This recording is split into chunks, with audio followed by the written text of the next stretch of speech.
Hey guys, what's going on? It's Devon Cyrus of SC Reports, and it's good to see you guys here. So guys, let's talk. We gotta talk about Toronto and Milwaukee. Now, whatever that game 3 was, this was a lot better effort from Toronto. They ended up winning this one 87-76 in Milwaukee, getting some redemption, but it was a dogfight to say the least for these guys. Now, looking at the breakdown from these quarters, Toronto and Milwaukee neck and neck in that first half, 19 apiece in the first, 22 apiece in the second. Now in the third, Toronto pulled away 23-17 and then 23-18 in the fourth to get the victory. Now DeMar DeRozan, he was the big story, didn't hit a single field goal last game. He said that would never happen twice.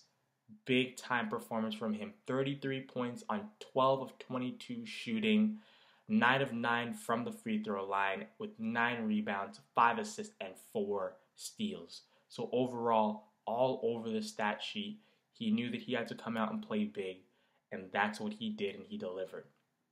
Kyle Lowry also decided to show up this game. 8 of 17 from the field, only 2 of 8 from the three-point line, 18 points, 4 rebounds, 4 assists, a steal, and a block to go with that as well. Serge Ibaka struggled this game, only 4 of 16, but he did get 3 blocks and 8 rebounds, which is big time, and that's what we need from Serge Ibaka. We need his defensive presence down low, shifting Milwaukee to make sure they don't get those easy layups or dunks.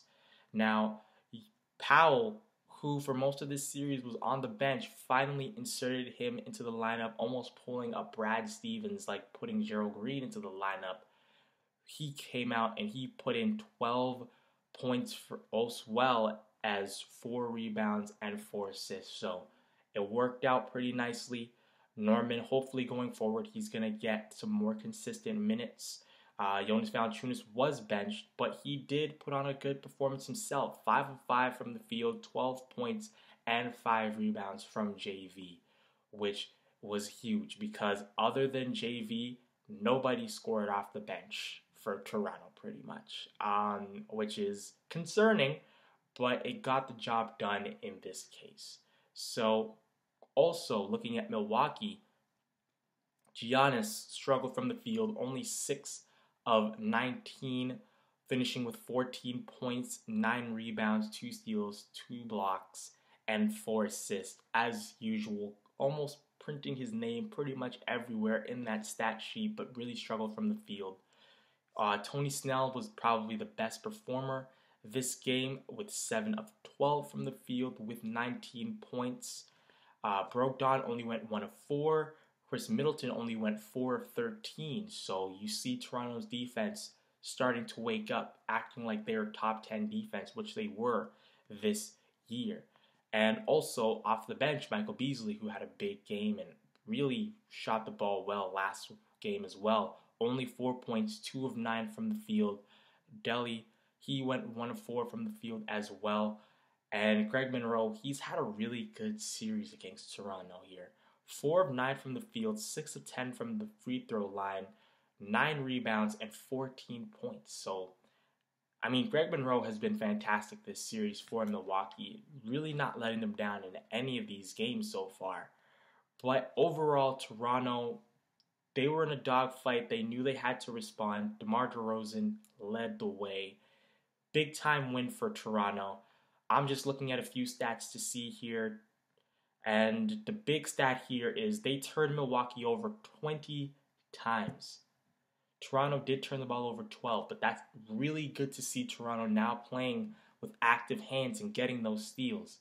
So it's big time for Toronto. They forced them to make a ton of turnovers. And going forward into pretty much Game 5 back here in Toronto, what can we expect from Toronto? Kyle Lowry has to show up. He has yet to show up 2 games in a row this series. DeMar DeRozan, he has to play with that same intensity. Norman Powell, I think, should start again. Did pretty well this game. JV looked really confident as the first option off the bench in terms of scoring the basketball. So I think Toronto's kind of found their formula here. They need to get a better performance out of Serge Ibaka from the field, but he's doing great on the defensive end. Going forward, I'm a little bit optimistic, but again, after what happened in Game 3, we don't know how Toronto's going to bounce back. So hopefully, with the crowd behind them, they can find a way to win this game, and I'm hoping that they win. So guys, I hope you enjoyed this breakdown of Toronto and Milwaukee. If you did like it, please leave a thumbs up. Let me know how I'm doing here. Let's talk below. Who do you think is going to win Game 5 and the overall series? Will Giannis have a bounce back game? Toronto has to make sure to guard him as well as they did this game, and as well as Chris Middleton, who both struggled this game. So guys, if you enjoyed, please leave a thumbs up. Let me know. Blake Griffin got injured. I did a video on that. It should be out shortly following this video's upload. I might do another video, but I had a long weekend. If you can't tell, I'm so exhausted, but I have to push these videos out for you guys. And I will see you on Monday, hopefully recharged.